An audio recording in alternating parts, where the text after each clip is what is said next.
اللہ کے ہاں وہ علم والا ہے اس نے اللہ کو پہچانا۔ جیسے ابو بکر نے کہا اتخوفنی بربی، عمر تو مجھے اللہ سے ڈراتا ہے، انا اعلم بربی منکم، میں اپنے رب کو تم سب سے زیادہ جانتا ہوں۔ مجھے نہیں پتا تمہارے ماتھے پہ کیا لکھا ہوا ہے، دنیا کا شعبہ ہے یا کوئی دین کا شعبہ ہے، جو سارے شعبے دین ہیں، اگر اس میں دو ہستیاں موجود ہیں، ایک اللہ ایک اس کا رسول، تو ہوتا ریڑھی چلانا بھی دین ہے، اور ریڑھی پہ سودا بیچنا بھی دین ہے، چھابڑی لگانا بھی دین ہے، ہوٹل چلانا بھی دین ہے، مل چلانا بھی دین ہے، اگر اس میں اللہ اس کا رسول ہے۔ اگر وہ نہیں ہے تو مدرسہ بھی بے دینی ہے، تبلیغ بھی بے دینی ہے، اور خانقاہ بھی بے دینی ہے، پھر کچھ نہیں ہے۔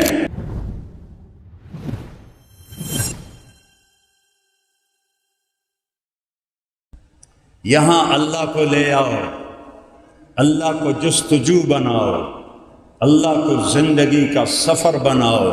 یہ سفر کہیں نہیں، جنت میں جا کے بھی ختم نہیں ہوگا، باقی ہر سفر ختم ہوتا ہے، دلچسپی ختم ہو جاتی۔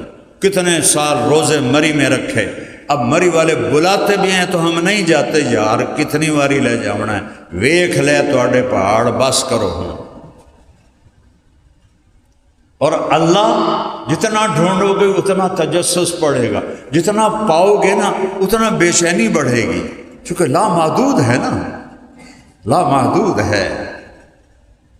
تو اللہ کے بن کے جیو، اللہ کے بن کے چلو، اللہ کے بن کے بیٹھو، اللہ کے بن کے بولو، اللہ کے بن کے کماؤ، اللہ کے بن کے سیکھو، اللہ کے بن کے سکھاؤ، اللہ کے بن کے جھکو، اللہ کے بن کے سر مٹی میں رکھو، تو اللہ تمہارا ہے، اللہ تمہارا ہے، تم کامیاب ہو۔ ابو بکر رضی اللہ عنہ کو کہنے لگے عبد الرحمن بن عوف عمر کو خلیفہ بنا رہے ہو، کیا جواب دو گے اللہ کو کہ اتنے سخت آدمی کو امیر بنا دیا؟ تو ابو بکر کیا کہنے لگے؟ اتخوفنی بربی، تو عمر تو مجھے میرے رب سے ڈراتا ہے؟ انا اعلم بربی منکم، میں تم سب سے زیادہ اپنے رب کو جانتا ہوں۔ لولا استخلف ابو بکر لما عبد اللہ، صحابہ نے کہا اگر ابو بکر خلیفہ نہ بنتے تو اسلام کا نام مٹ جاتا۔ پھر 250 سال کے بعد ایک اور ہستی کے لیے یہ لفظ بولا گیا، لولا احمد بن حنبل لما عبد اللہ، اگر احمد بن حنبل کھڑے نہ ہوتے چٹان کی طرح اور بنو عباس کے کوڑے کھا کے جم کے نہ کھڑے ہوتے تو اللہ کا نام مٹ جاتا۔ قرآن مخلوق بنا دیا، کس کی برکت سے؟ منطق کی برکت سے۔ پہلا مامون عالم الحدیث، عالم القرآن، قرآن کا حافظ، اور مجھے جہاں تک یاد پڑتا ہے 30,000 حدیثیں یاد، بشر مریسی کے پھندے میں آ گیا اور یونان سے منطق کو منگوایا اور منطق کو عربی میں ترجمہ کروایا، اور سب سے پہلی برکت، منطق نہ ہو تو قرآن بھی سمجھ میں نہیں آتا، کوئی اس سے قرآن سمجھ میں آئے گا؟ دکھ اور درد ہے اس جہالت پر کہ منطق 1975 میں میرا چلہ لگا تھا سوات میں، طلبہ کو مدرسوں میں جگہ نہیں ہوتی تھی، طلبہ مسجدوں میں رہتے تھے، ہر مسجد میں پورا مہینہ گزرا ہمارا، طلبہ اور صرف منطق کتاب سبق پڑھ کے آتے تھے اور شرح تہذیب کھول کے بیٹھے ہوتے تھے، یا عیسیٰ غوجی یا مرکات، منطق خلق قرآن کا قائل ہو گیا۔ بعض علماء نے جو قرآن کو مخلوق مانتا ہے اس کے کفر کا فتویٰ دیا ہے، سب نے نہیں، لیکن بعض علماء یہاں تک گئے ہیں، اور حدیث بھی چلی گئی، قرآن بھی چلا گیا، منطق کی سیاہی نے مامون کے دل پہ سیاہی پھیر دی۔ تم آج کے دور میں کہتے ہو کہ منطق نہیں ہوگی تو قرآن بھی سمجھ میں نہیں آئے گا، ٹکر مارو دیوار میں جا کے۔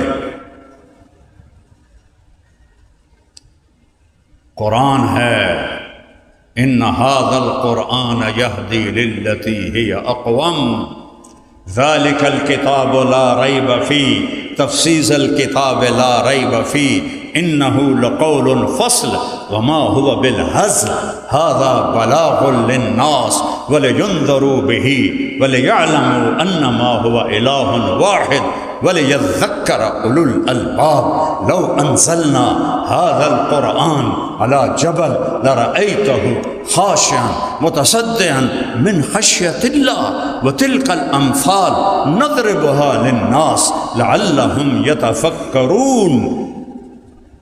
یہ قرآن انہو لتنزیل رب العالمین نزل بہ الروح الامین علی قلبک لتکون من المنذرین لو انزلنا هذا القرآن علی جبل لرأیتہ خاشعا متصدعا من خشیت اللہ، پہاڑ ریزہ ریزہ ہو جاتے، پر ہمارا تقشعر منہ جلود الذین یخشون ربہم ثم تلین قلوبہم وجلودہم الی ذکر اللہ اذا تلیت علیہم آیاتہ زادتہم ایمانا۔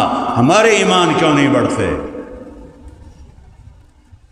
سبب کے درجے میں پہلا درجہ ہے گناہوں سے دل کو پاک کرو، حرام کے لقمے سے اپنے آپ کو پاک کرو، حرام دیکھنے سے اپنی آنکھوں کو پاک کرو، حرام سننے سے اپنے کانوں کو پاک کرو، حرام چلنے سے اپنے قدم، ایک ہے کسی حرام مجلس میں جانا، رقص کی محفل میں جانا، ایک ہے ایسے اکڑ کے جانا، یہ قدم بھی حرام ہے، حرام سے بچو۔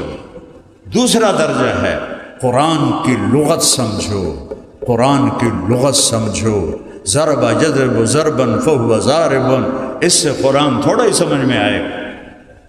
جواہر الادب پڑھ لی، وہ تو ادب کی کتاب ہی نہیں، وہ تو بلاغت کی پہیلیاں ہیں، بلاغت کی اگر ادب اور بلاغت کو سیکھنا ہے تو قرآن پڑھو۔ سب الفاظ ثلاثی مجرد، رباعی کے کتنے الفاظ ہیں؟ 4-5، سادہ آسان الفاظ، الف لام سے لے کر والناس تک، کوئی پیچیدگی نہیں۔ یہ بلاغت ہے، یہ بلاغت نہیں کہ تم زمین آسمان کے کلابے ملانے شروع کر دو اور لوگوں کے اوپر سے بات چلی جائے۔ ابوالکلام آزاد رحمۃ اللہ علیہ وزیر زراعت تھے تقسیم ہند سے پہلے، ان کے پاس پنجاب کے سکھ آئے، اب وہ پوچھنے لگے کہ موسم کا حال کیا ہے تاکہ فصلوں کا پتہ چلے، تو فرمانے لگے ابر باران کا کیا حال ہے؟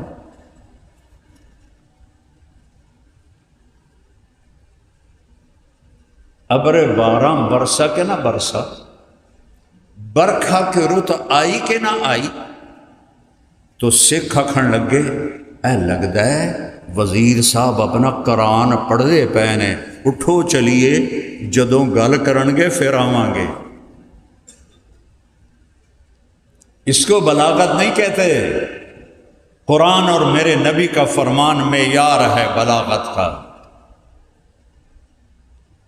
تو بیٹا اللہ کو ڈھونڈو، اللہ کو ڈھونڈو، یبن آدم اطلبنی تجدنی، او میرا بندہ وہ میری تلاش میں آ، ان وجدتنی وجدت کل شیء وان فتنی فاتک کل شیء وانا خیر لک من کل شیء۔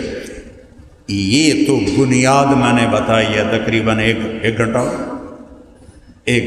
چونکہ بنیاد کے بغیر تو عمارت نہیں چلتی، تو اللہ اس کے رسول کے ذکر کے بغیر تو بات دین کی ہوتی نہیں ہے۔ کہ محمد سے وفا تو نے تو ہم تیرے ہیں، یہ جہاں چیز ہے کیا لوح و قلم تیرے ہیں۔ یہ دو بنیادیں ہیں، اللہ لا الہ الا اللہ، آگے بولو،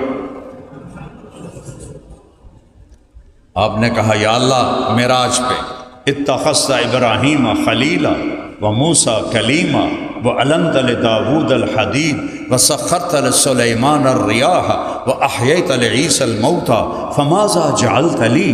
یا اللہ ابراہیم آپ کے خلیل، موسیٰ کلیم، داؤد کے لیے لوہا نرم، سلیمان کے لیے ہوا تابع، عیسیٰ کے لیے مردہ زندہ، میرے لیے کیا ہے؟ اَوَلَيْسَ آتَيْتُكَ أَفْضَلَ مِنْ ذَلِكَ كُلِّهِ، میرے محبوب آپ کو وہ دیا ہے جو کسی کو نہیں دیا. کیا؟ اللہ ذکرت الا ذکرت معی، قیامت تک تیرا میرا نام جڑ گیا، کبھی جدا نہیں ہوگا. ایک افسر آتا ہے نا، اس کی پلیٹ لگ جاتی ہے، جب وہ تبدیل ہوتا ہے تو دوسری پلیٹ آ جاتی، جب وہ تبدیل ہوتا ہے تیسری پلیٹ آ جاتی ہے. تو ایک کم 1,24,000 پلیٹیں لا الہ الا اللہ کے ساتھ لگی. اور جب آئی میرے حبیب کی باری تو میرے اللہ نے کہا میرے محبوب وہ پلیٹیں میں اتارتا گیا، اب آپ کا نام میرے نام کے ساتھ جڑا ہے، قیامت تک یہ نام اکٹھا رہے گا، الگ نہیں ہو سکتا، میں نے آپ کو یہ دیا ہے. اِنَّ لَنَا لَأَجْرًا إِن كُنَّا نَحْنُ الْغَالِبِينَ. جادوگر کہنے لگے ہمارا کوئی اجر ہے اگر ہم غالب آ گئے؟ نعم انکم اذا لمن المقربین. اے نہیں آکھا سونا دے گا، چاندی دے گا، ہیرے دے گا، جواہرات دے گا، نہیں تم میرے مقرب بن جاؤ گے. اللہ اے یوں کلمے کو جوڑ کر کہا میرے حبیب آپ میرے مقرب بن گئے، قیامت کا دھماکہ بھی کلمے کو نہیں توڑ سکتا. اللہ کوئی نکتہ ہے؟ بولو. محمد کوئی نکتہ ہے؟ احمد کوئی نکتہ ہے؟ نہیں. اچھا لا الہ الا اللہ محمد الرسول اللہ. جب اللہ نے کلمہ جوڑا تو لا الہ الا اللہ 12 حرف ہیں اور محمد الرسول اللہ بھی 12 حرف ہیں، اور احمد لگا دو تو احمد رسول اللہ بھی 12 حرف ہیں. اللہ نے ایسے توازن سے کلمہ جوڑا، اس لیے کلمہ بس اتنا ہی ہے. اس سے آگے کوئی کلمہ بڑھائے گا تو بے وزن ہو جائے گا، گھٹ ود ہو جاوے گا. لا الہ الا اللہ محمد الرسول اللہ. والنجم اذا ہوا. اپنے نبی کی نعت خوانی کرو، میں بھی نعت پڑھوں. جیسے یہ پڑھتے ہیں، گانوں کی طرز پہ پڑھتے ہیں، ان کو شرم ہی نہیں آتی کہ یہ گانوں کی طرز پر نبی کی نعت پڑھ رہے. اب 1960 اور 71 اس کے گانے آج بھی میرے ذہن میں ہیں، چونکہ میں گلوکار تھا، مجھے سینکڑوں گانے یاد تھے. اس کے بعد کی طرزیں نہ میں نے سنی نہ مجھے پتہ ہے. کوئی بھی نعت خواں 60-71 کے درمیان سر لگاتا ہے، میں کہتا ہے فلانے گانا گا رہے ہیں، تو یہ نعت رسول ہے یا گستاخی رسول؟ ہمیں کہتے ہیں یہ گستاخ رسول ہے. وہ سب سے بڑا خیر اس میں تو دیوبندی بھی شامل ہیں، بریلوی بھی شامل ہیں، اہل حدیث بھی ہیں، شیعہ بھی ہیں، سب گانوں کی طرز پہ لگے ہوئے ہیں. وہ توبہ کرو توبہ کرو توبہ کرو. سنو اپنے رب کی نعت خوانی، سنو اپنے رب کی نعت خوانی. اپنے حبیب کی کیسے نعت پڑھتا ہے؟ والنجم اذا ہوا ما ضل صاحبکم وما غوا وما ينطق عن الهوى ان هو الا وحی یوحى علمه شدید القوى ذو مرة فاستوى وهو بالافق الاعلى ثم دنا فتدلى فكان قاب قوسين او ادنى فاوحى الى عبده ما اوحى ما كذب الفؤاد ما راى افتمارونه على ما يرى وَلَقَدْ رَآهُ نَزْلَةً أُخْرَى عِنْدَ سِدْرَةِ الْمُنْتَهَى عِنْدَهَا جَنَّةُ الْمَأْوَى إِذْ يَغْشَى السِّدْرَةَ مَا يَغْشَى مَا زَاغَ الْبَصَرُ وَمَا طَغَى لَقَدْ رَآ مِنْ آيَاتِ رَبِّهِ الْكُبْرَى. یہ میرا رب نعت پڑھ رہا ہے اپنے حبیب کی. ہے تبارک الذی نزل الفرقان علی عبدہ لیکون للعالمین نذیرا. یا ایہا النبی انا ارسلناک شاہدا ومبشرا ونذیرا. وداعيا إلى الله بإذنه وسراجا منيرا لقد جاءكم رسول من أنفسكم عزيز عليه ما عنتم حريص عليكم بالمؤمنين رؤوف رحيم بالمؤمنين رؤوف رحيم والضحى والليل إذا سجى ما ودعك ربك وما قلى يا أيها المزمل قم الليل إلا قليلا يا أيها المدثر قم فأنذر وربك فكبر وثيابك فطهر والرجز فاهجر قل يا أيها الناس إني رسول الله إليكم جميعا وما أرسلناك إلا رحمة للعالمين وما أرسلناك إلا كافة للناس بشيرا ونذيرا فلا وربك لا يؤمنون حتى يحكموك فيما شجر بينهم. یہ میرا نبی ہے. اللہ رسول کو پہچانو تو آپ عالم ہیں، کتابوں کو پہچانو تو لوگ تمہیں مولوی کہیں گے، اللہ کے ہاں تم کچھ نہیں ہو. اللہ کے ہاں وہ علم والا ہے جس نے اللہ کو پہچانا، جیسے ابو بکر نے کہا تو اعوذ باللہ من الشیطان الرجیم بسم اللہ الرحمن الرحیم. حضرت اقدس صلی اللہ علیہ وسلم اور صحابہ کرام رضی اللہ عنہم نے دین کو پھیلانے میں جس قدر تکلیف اور مشقتیں برداشت کی ہیں، ان کو برداشت کرنا تو دور کہ نہ اس کا ارادہ کرنا بھی اہم جیسا تعلقات سے دشوار ہے. تاریخ کی کتاب ان واقعات سے بھری ہوئی ہے، مگر ان پر عمل کرنا تو علیحدہ رہا. ہم ان کو معلوم کرنا بھی تکلیف نہیں کرتے. اس باب میں چند قصے کو نمونے کے طور پر ذکر کرنا ہے. ان میں سب سے پہلا خود حضور اکرم صلی اللہ علیہ وسلم نے ایک قصہ بتا کر تو حضور صلی اللہ علیہ وسلم کا ذکر برکت کے ذریعے حضرت اکرم صلی اللہ علیہ وسلم نے طائف کے سفر کا قصہ.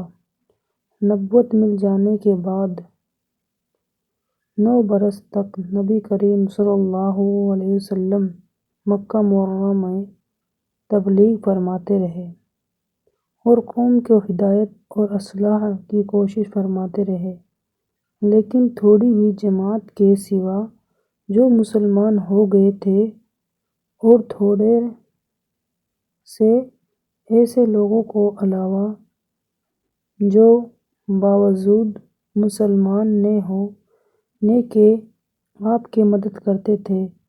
اگر کفار مکہ آپ کو اور آپ کے صحابہ رضی اللہ تعالیٰ عنہ کو ہر طرح کی تکلیف پہنچاتے تھے، مذاق اڑاتے تھے اور جو ہو سکتا تھا اس سے درگزرنے کرتے تھے.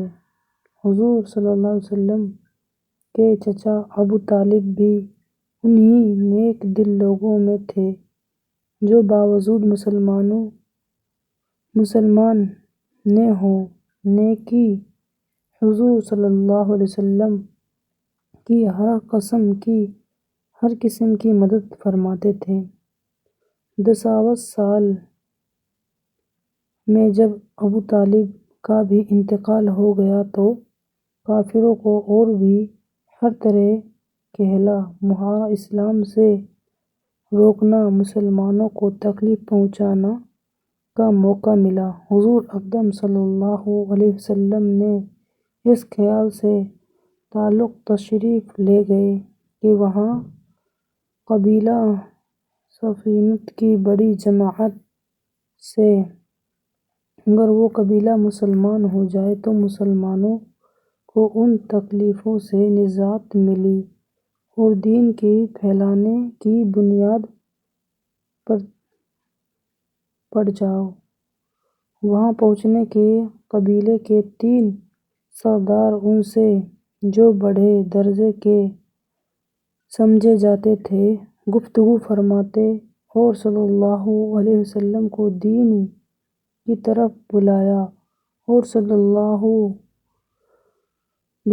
بلایا اور اللہ کے رسول کے یعنی اپنے مدد کی طرف متوجہ کیا، مگر ان لوگوں نے بجھایا اس کو دین کی بات کو قبول کرتے یا کم سے کم عرب کی مشہور مہمان نوازی کے لحاظ سے ایک نو عہدیدان کی خاطر مدد داد کرتے۔ صحابہ جواب دیا اور نہایت بے رخی بد اخلاقی سے پیش آئے۔ ان لوگوں نے یہ بھی گوارا نہ کیا کہ آپ یہاں قیام فرماتے ہیں۔ جن لوگوں کو سردار سمجھا کر بات کی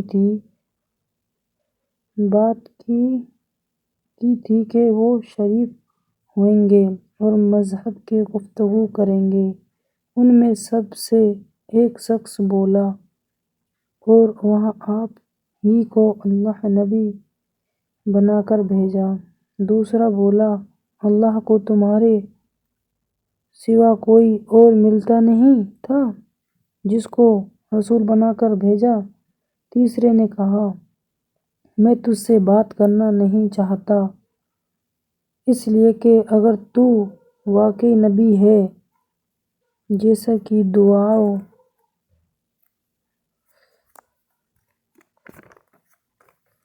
دعا ہے تو تیری بات سے انکار کر دینا مصیبت سے خالی نہیں، اور اگر جھوٹے ہو تو میں اس شخص سے بات کرنا نہیں چاہتا۔ اس کے بعد ان لوگوں سے نا امید ہو کر حضور اکرم صلی اللہ علیہ وسلم نے اور لوگوں سے بات کرنے کا ارادہ فرمایا کہ آپ تو امت واستقلال کے پہاڑ تھے، مگر کسی نے بھی قبول نہیں کیا، بلکہ بجائے قبول کرنے کے حضور صلی اللہ علیہ وسلم سے کہا کہ ہمارے شہر سے فوراً نکل جاؤ اور جہاں تمہارے جہاد کی جگہ ہوئی ہو وہاں چلے جاؤ۔ حضور اکرم صلی اللہ علیہ وسلم جب ان سے بالکل مایوس ہو کر واپس ہونے لگے تو ان لوگوں نے شہر کے لڑکوں کو بھیجنے لگا دیا کہ آپ کا مذاق اڑائیں، تالیاں پیٹیں، پتھر ماریں، حتیٰ کہ آپ کے دونوں جاتوں خون کے جاری ہونے سے رنگین ہوں گے۔ حضور اقدم صلی اللہ علیہ وسلم اس حالت میں واپس آئے جب راستے ان شہریوں سے اطمینان ہو تو حضور صلی اللہ علیہ وسلم نے دعا مانگی، اے اللہ تجھ سے شکایت کرتا ہوں، میں اپنے کمزوری اور بے کسی کے اور لوگوں میں ذلت و رسوائی کے اور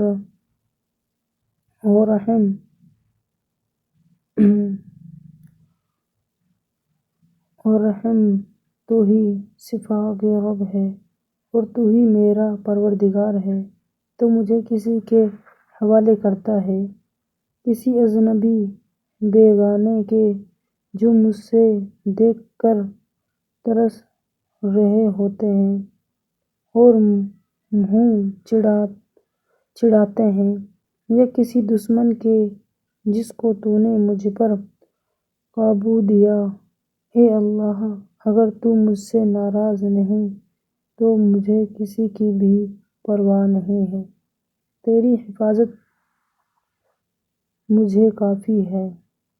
میں تیرے چہرے اس نور کی تفیض جس سے تمام اندھیرے یہاں روشن ہوں گے اور جس سے دنیا و آخرت کی ساری کام درست ہو جائیں۔ اس بات سے پناہ مانگتا ہوں کہ مجھ پر تیرا غصہ ہو یا تو مجھ سے ناراض ہو۔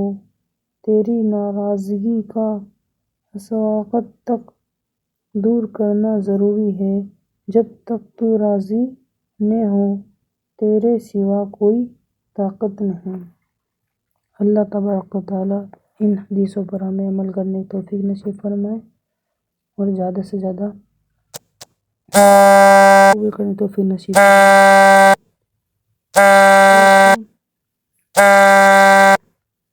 ہمیں جو ہمارے دین پھیلائے دوستو، تو میرے دوستو اور بھائی اور پیارے بزرگوں، دوستو یہ دین ہمارے بہت مشکل سے پھیلا ہے، جس کے آج کے ٹائم میں ہم اور آپ اس کی قدر نہیں کرتے ہیں۔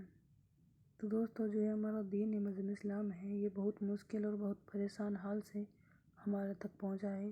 تو دوستو ہمیں اس کی قدر و عزت کرنی چاہیے۔ اللہ تبارک و تعالیٰ ان ساری باتوں پر ہمیں حدیثوں پر عمل کرنے کی توفیق نصیب فرمائے اور اللہ کے نبی کی ایک ایک سنت پر عمل کرنے کی توفیق نصیب فرمائے۔ تو السلام علیکم ورحمۃ اللہ وبرکاتہ۔